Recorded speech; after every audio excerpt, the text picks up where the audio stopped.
Bom dia, Valeriano. Bom dia. Galerinha, então vamos começar mais uma aula aí. Sejam todos bem-vindos a mais uma aula de matemática. Essa daqui vai ser a nossa segunda aula, né? Visto que a gente teve a primeira aula ontem, mas não sei se vocês receberam no e-mail que eu postei, né? Cadê? Deixa eu ver. Eu postei essa aulinha aqui de ontem para vocês, certo? Mas só que nessa aula que eu postei de ontem, né? Eu postei ela muito tarde, essa aula, né? E não sei se todos tiveram tempo de assistir, e aí eu vou repetir essa aula para que todos fiquem, no caso, inteirados sobre essa aula de hoje. Então, olha só, nessa aula de hoje vamos estudar o Teorema de Pitágoras.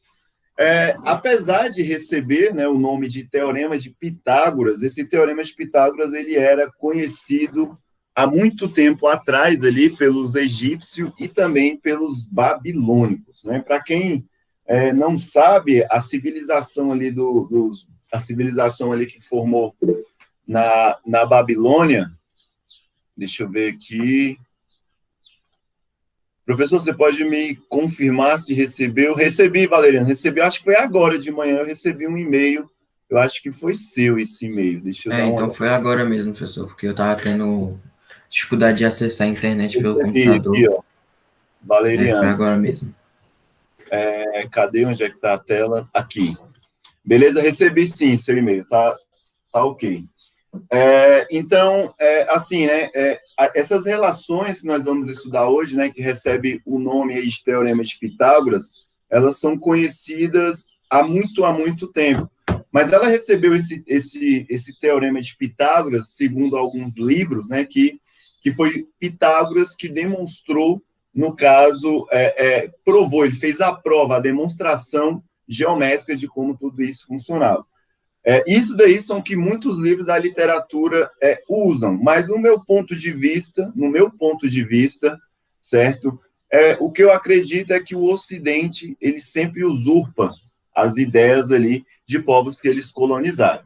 Sempre eles usam essa ideia. Por exemplo, se teve uma descoberta muito importante na área da medicina ou na área da matemática, da física, sempre vem, sei lá, um europeu ou qualquer outro aí de outro país que coloniza e usurpa essas ideias e acabam tornando essas ideias, né, deles próprios, né? A própria imagem de Jesus Cristo, no meu ponto de vista, é uma usurpação, né? Porque Jesus Cristo viveu ali no Oriente Médio e ele não tem essas características, né, de cabelos loiros, né, no ombro, olhos azuis, né, nariz afunilado, né, lábios pequenos, essas não são as características desse povo, mas sempre tem essa usurpação. O mesmo fato acontece com o Teorema de Pitágoras. Os egípcios, quando eles construíram, no caso, aquelas grandes pirâmides, era impossível eles construir aquelas pirâmides sem, no caso, conhecer essas relações métricas no triângulo retângulo. Só adiantando, né, por que eu chamo de triângulo retângulo? Né? Então, antes de mostrar aqui para vocês algo que eu quero mostrar, ó, imagina, pronto, agora minha caneta não está funcionando. Espera aí, rapidinho, deixa eu conectar e desconectar. Vamos ver agora. Agora está funcionando. Então, olha só, acompanha comigo aqui, ó. Por que recebe esse nome de triângulo retângulo? Observe um retângulo aí. Aqui temos um retângulo, certo?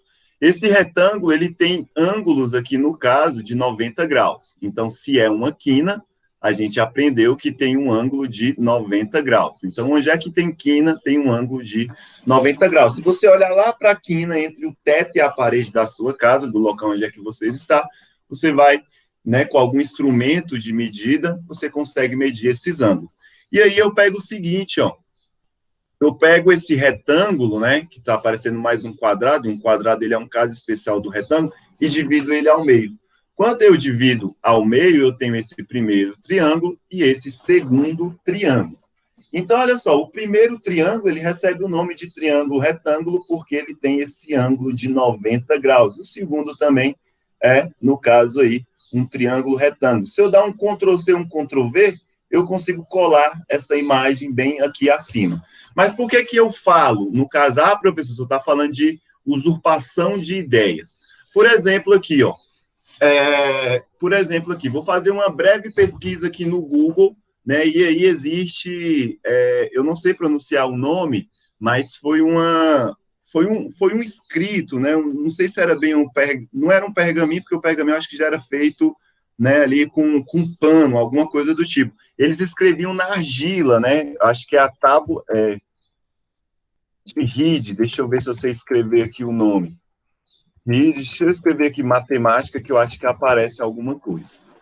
Cadê? Não, é RID. Deixa eu ver se eu sei escrever. Não, não é RID, deixa eu ver aqui o outro nome aqui. Poxa, eu queria lembrar muito esse nome. Deixa eu tentar escrever aqui. Deixa eu escrever aqui, tábula de RID. Deixa eu ver aqui, manuscritos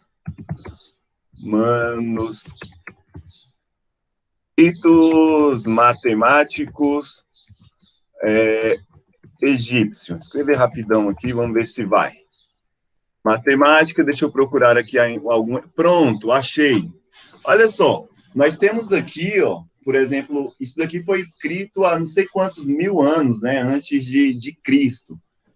Nessas demonstrações, desses escritos que eles encontraram aí, ó, você já via algumas demonstrações, não sei se vocês conseguem observar essa imagem claramente, né? Se possível, depois pesquisem aí no computador de vocês, mas aqui a gente vê alguns triângulos. A gente já vê alguns triângulos nessa região daqui, a gente vê um triângulo retângulo, certo? E por aí vai, né? Vários manuscritos aí que se perderam ao longo do ano. Se você pesquisar, você vai identificar. Então, se algo já era conhecido, né, no meu ponto de vista, se algo já era conhecido há milhares de anos, né, e no caso aí, Pitágoras só veio, né, só veio, no caso ali, a trabalhar com esses elementos em 572 antes de Cristo, né, então, no meu ponto de vista, eu acho que esse nome, né, ele é um nome bastante errôneo, poderia ser o teorema africano, o teorema egípcio, mas é consagrado aí como o famoso teorema do tio Pita, né, do tio Pitágoras, bem aí. Beleza? Então, veja bem, o que é um triângulo retângulo, né? É aquele que tem um ângulo reto. Então, um ângulo reto é esse ângulo aqui, ó. Chamamos de todo ângulo que tem uma medida de 90 graus, chamamos de ângulo reto, né? Se for 180 graus, chamamos de ângulo raso, então ângulo de meia volta. Se for 360 graus, ângulo de uma volta completa. Esse daqui é o ângulo reto de 90 graus. A primeira coisa que temos que identificar é isso, certo? Ângulo reto. Outra coisa que nós temos que saber identificar é que temos um lado maior. Então, o triângulo é formado por 3 lados, consequentemente, 3 ângulos, e ele é formado, no caso, aí, por um ângulo, pelo um lado maior, e esse lado maior sempre ele fica oposto ao ângulo reto.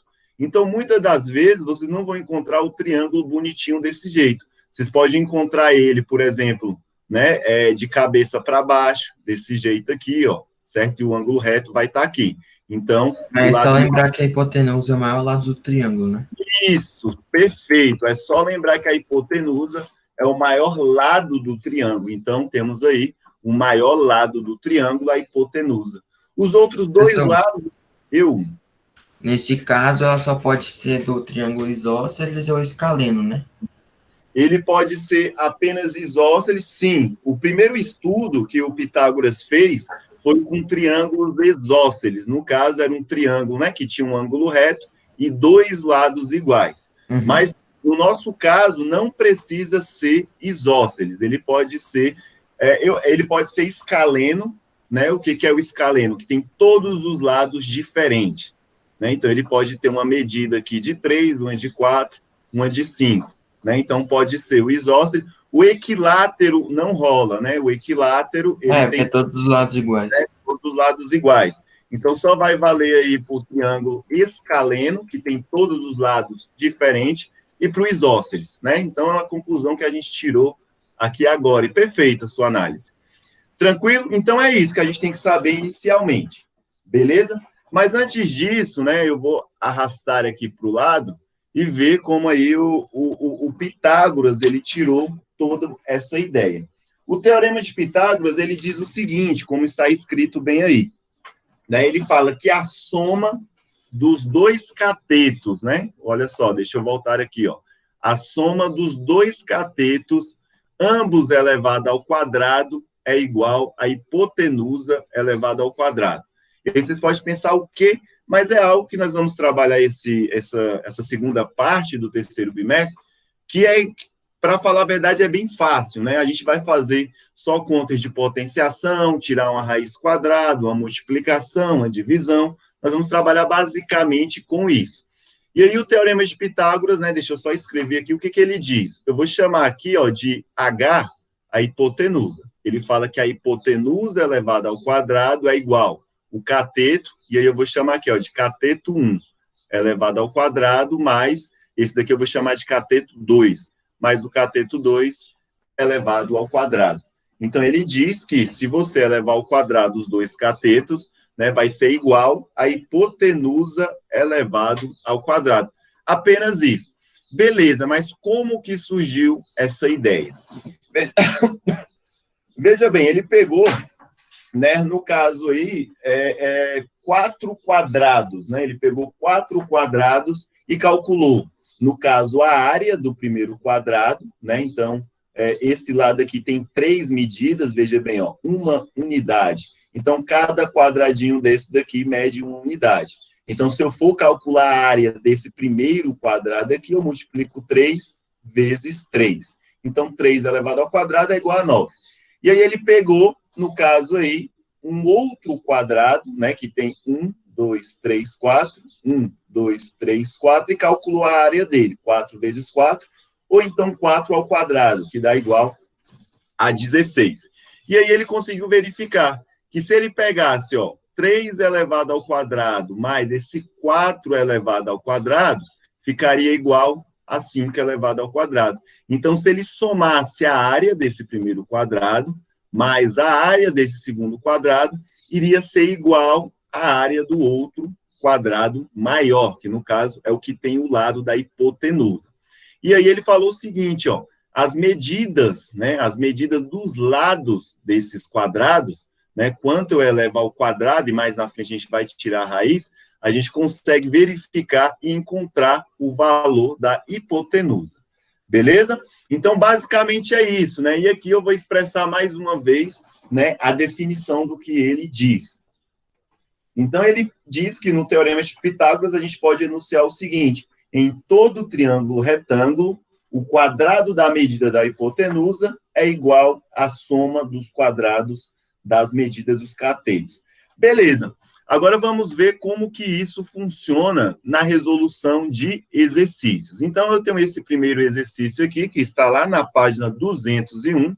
Vou até anotar aqui, ó, página 201 do livro A Conquista da Matemática que vocês têm em mãos.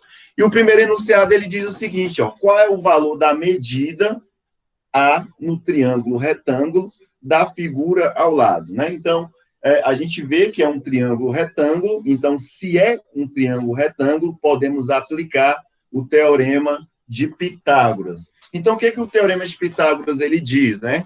Então, nós temos que identificar inicialmente quem é a minha hipotenusa, então, é o meu maior lado, então, seria, né, no caso aqui, o meu A elevado ao quadrado, certo? O meu A elevado ao quadrado, que é a hipotenusa, ela vai ser igual a 5 elevado ao quadrado, mais, e aí eu vou colocar entre parênteses, que nós vamos precisar lembrar, certo? Como é que resolve isso daqui. Eu acredito que alguém já notou como é que resolve essa parte.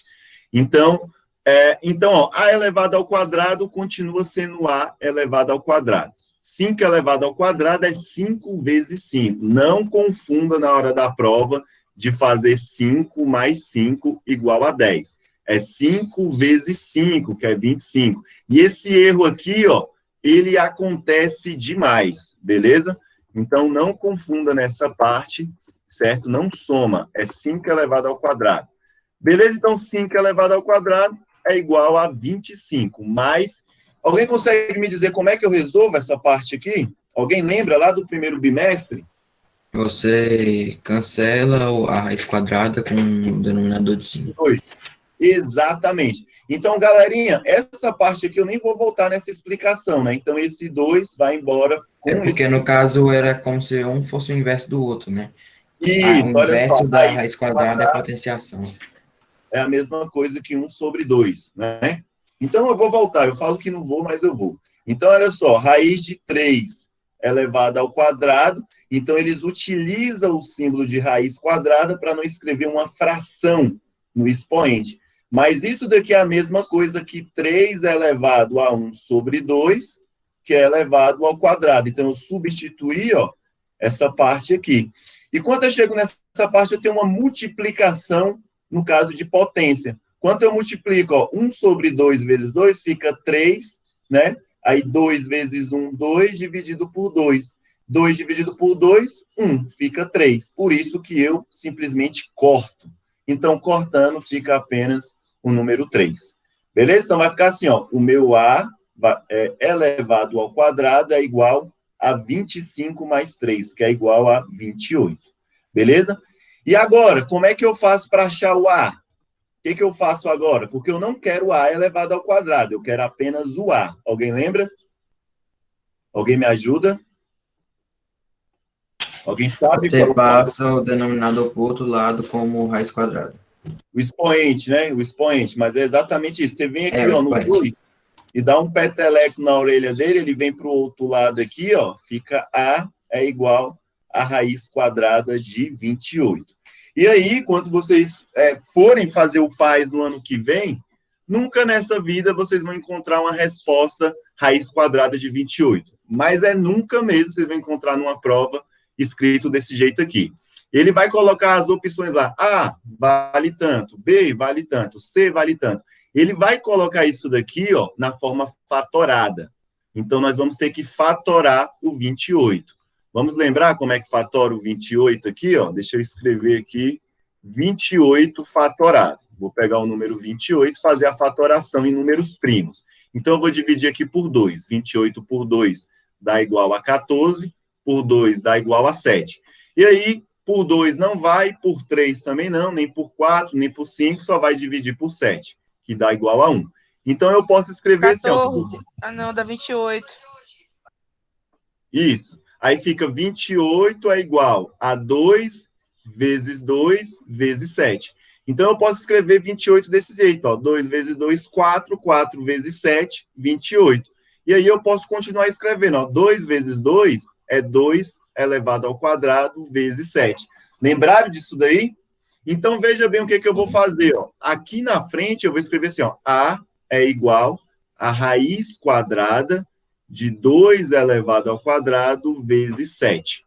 Beleza?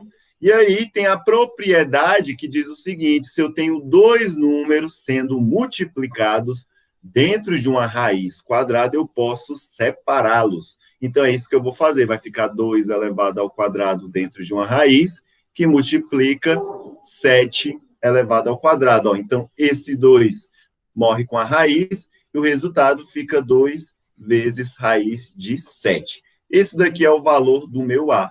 O meu A vale exatamente isso. Mas beleza. Então, se eu colocar aqui, ó, né, se eu substituir aqui na fórmula do Teorema de Pitágoras, nessa formulazinha bem aí. Então, se eu colocar no lugar do A, certo? No lugar do A, 2 vezes raiz de 7 vai ser igual à soma dos meus catetos elevado ao quadrado. A conclusão é simplesmente essa. Agora, olha só. Quem cair para a área de arquitetura, quem tem vontade de ser arquiteto, quem tem vontade de ser engenheiro, quem tem vontade de ser design, se preparem, né? Que vocês vão trabalhar muito com essas partes aí do Teorema de Pitágoras. O Teorema de Pitágoras, como eu havia dito anteriormente, ele foi bastante usado na construção, nas construções das pirâmides. Então, não seria diferente, né, que para construir um prédio, né, um apartamento hoje, você vai usar muitas dessas ferramentas aí que a matemática oferece para criar estrutura para a casa. Eu lembro que eu tinha eu vou pesquisar aqui, ó, rapidão. Deixa eu escrever aqui, ó, treliça. Pronto, tá aqui, ó, treliça.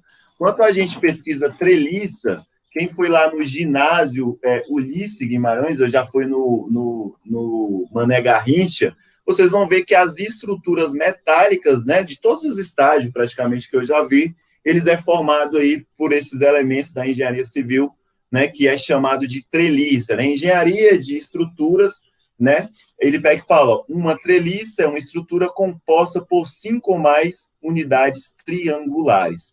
Então, vamos utilizar bastante aqui, né, e aqui vocês não estão vendo o triângulo retângulo, mas a sustentação, quando fazemos decomposições de forças, né, na física, vamos utilizar bastante, né, o teorema de Pitágoras mesmo. Quando eu fiz mecânica 1, mecânica dos sólidos na faculdade, tem uma matéria que a gente praticamente vê apenas aí, né, a parte de treliça, decomposições em triângulos, retângulos e por aí vai. Beleza? Vamos para mais um exercício. Vocês conseguiram entender esse daqui? Deu para entender? Tem como vocês me darem um feedback aqui? Ok, Cláudia, no final da aula eu termino uns minutinhos antes aí, deixo com você. Beleza? O professor, só me tira aqui uma dúvida. Na hora que for fazer o cálculo, você necessariamente sempre precisa cortar a raiz? Obrigatoriamente. Obrigatoriamente. Na primeira expressão, né? Antes de terminar o cálculo. Isso, você precisa cortar, sim, essa raiz. E aí, Professor, no caso de o que você fez foi MMC ou MDC? Aonde? Aqui? Foi. Aqui é a decomposição em fatores primos, né? Como se fosse aí o MMC, né? Aqui é como se fosse o MMC. Não é bem... o nome correto é decomposição em fatores primos, né? Porque o MMC e o MDC a gente usa para outras coisas, mas sim, né? É como se fosse ali a primeira ideia. Aqui é a decomposição em fatores primos, essa parte daqui. Beleza? A Giovana mandou a atividade. Giovana, mesmo que você não marcou como concluída, né, eu consigo ver se você fez ou não, beleza? Mas não deixa de marcar, não, porque quando eu for passar para a planilha de notas, né, eu olho a pasta. Eu não vou lá no Google Sala de Aula, eu vou direto na pasta do Drive. Então, eu consigo ver todos os alunos que fizeram. Beleza? Marcou, ok? O Gabriel pediu para explicar de novo, vou explicar de novo, rapidinho isso daqui, que a gente não perde muito tempo, porque é bem tranquila essa parte aqui de explicar novamente. Gabriel, vamos lá. Deixa eu apagar aqui. Olha só, a ideia geral do Teorema de Pitágoras, a gente tem que entender o seguinte, né, que a hipotenusa, que eu vou chamar de H, elevada ao quadrado é igual ao primeiro cateto elevado ao quadrado, mais o segundo cateto elevado ao quadrado. Então, olha só, a minha hipotenusa, ela é quem? Ela é o A. Então, ficaria quem? O meu A elevado ao quadrado. O meu cateto 1 é quem? Pode ser qualquer um que eu escolher. Se eu quiser chamar esse daqui de cateto 1, eu chamo. Se eu quiser chamar esse de cateto 2, eu chamo. Eu posso chamar quem eu quiser. Então, eu vou chamar aqui, vou fazer o contrário agora. O meu cateto 1 vai ser raiz de 3, certo? Mas só que essa raiz de 3 está elevada ao quadrado. Mais o meu cateto 2 foi o que restou, que é 5 elevado ao quadrado. E aí vai ficar assim, ó. A elevado ao quadrado é igual, né? E aí a gente já aprendeu que eu corto esse carinha com esse carinha. E aí fica apenas o 3. Mais 5 elevado ao quadrado é igual a 25. Então, o meu A elevado ao quadrado é igual a 3 mais 25. 3 mais 25 é igual a 28. E aí eu dou um peteleco aqui no 2, né? Eu dou um peteleco no 2, toda vez que eu tiver um número aqui, ó, elevado ao quadrado, eu dou um peteleco nele, ele passa para o outro lado como raiz quadrada. Ele passa para o outro lado como raiz quadrada. Agora, note que o 2 saiu. E ele quer saber o valor de quem? Da medida A. Então, por isso que eu não quero a medida A elevado ao quadrado. Eu quero apenas a medida A, e não A elevado ao quadrado. e fica dessa forma. Mas como eu sei muito bem que nos exames vestibulares eles não deixam a resposta nessa forma, que também não estaria errado, e na minha prova também não vai ter resposta nessa forma aqui, nós vamos ter que fazer a fatoração. E aí, como é que a gente faz essa fatoração? A gente pega o 28, certo? E divide o 28 pelo primeiro número primo. A gente divide o 28 pelo primeiro número primo. Né? Lembrando que números primos são números que só é divisível por ele e por 1.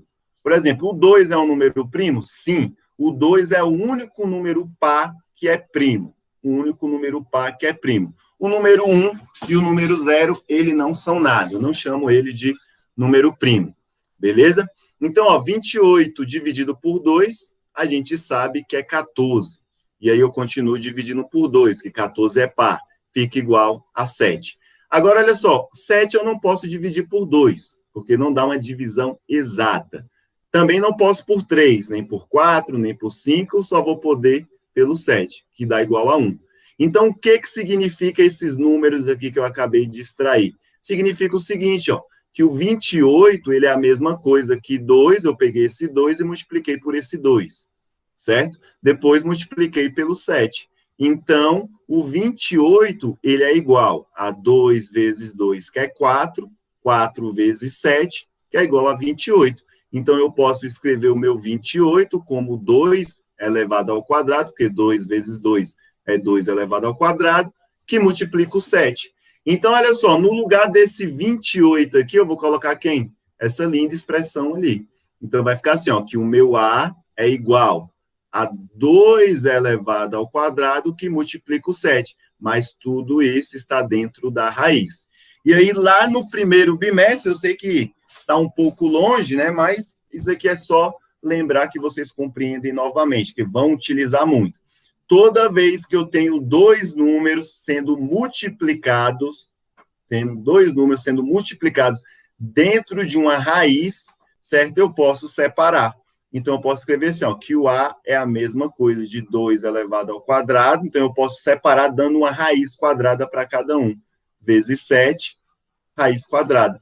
Esse 2 vai embora com esse 2 e fica o seguinte, ó, o 2 elevado ao quadrado não foi embora com a raiz, sobrou quem? Apenas o 2, e raiz de 7, eu não vou mexer com isso na calculadora.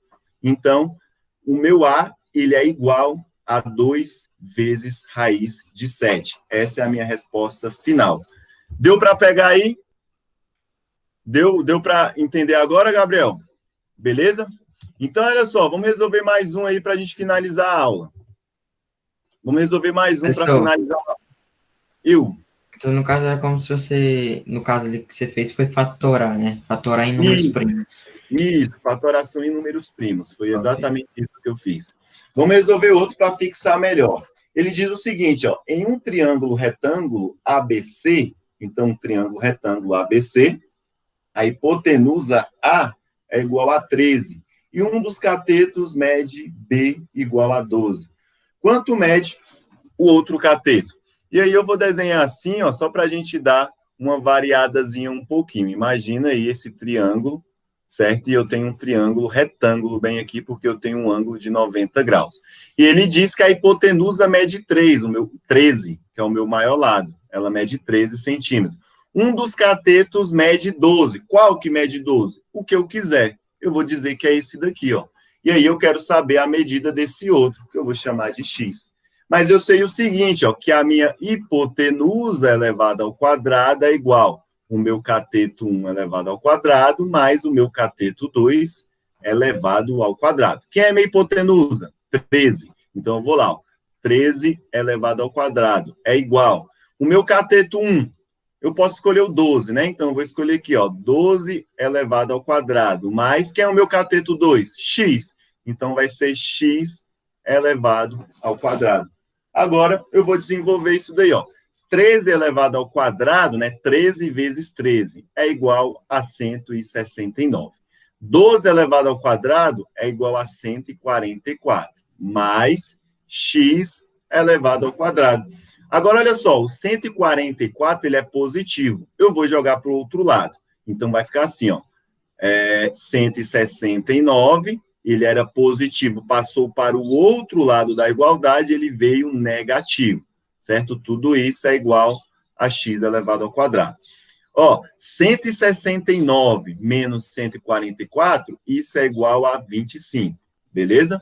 Isso é, deixa eu ver, 6, passa 6,50, isso, igual a 25. Isso é igual a x elevado ao quadrado. Agora eu vou dar um peteleca aqui na orelha do 2, ele vai para o outro lado como forma de raiz quadrada, que é o meu valor de x. Então, raiz quadrada de 25 é igual a 5. Esse é o valor, no caso aí, do meu x. Então, esse cateto, quanto mede o outro cateto, ele mede igual a 5 centímetros, né? Visto que todas as unidades estão aí em centímetros. Beleza, galerinha? Galerinha, não vou me estender mais Aí, do professor, que eu. esses lados do triângulo foram meio desproporcional, hein? 13, 12 e 5. Aí, ó, para ter ideia, né? Eu acho que vocês vão ver, eu acho que, não sei se vocês vão recordar, mas quando vocês estavam no 6º ano, existe a condição de existência de um triângulo. A condição de existência de um triângulo, ele fala o seguinte, ó, que a soma, no caso aí, ó, de dois lados de um triângulo, né, não pode ultrapassar, certo, de um triângulo. Agora, eu não sei qual tipo de triângulo, eu esqueci. Não pode ultrapassar o valor do maior lado. Não é o que acontece aí. Por isso que eu fiquei em dúvida se realmente era 25, mas está certo. Possivelmente deve ser o escaleno, professor. É. Porque Então, no isósceles, geralmente, porque no isósceles tem dois lados iguais. Então, se isso. somar os dois lados iguais, sempre vai dar maior que um, sempre vai dar possivelmente maior que o outro, né? Que o maior Exato, exatamente. Galerinha, eu só vou registrar aqui a chamada de vocês, vou interromper aqui essa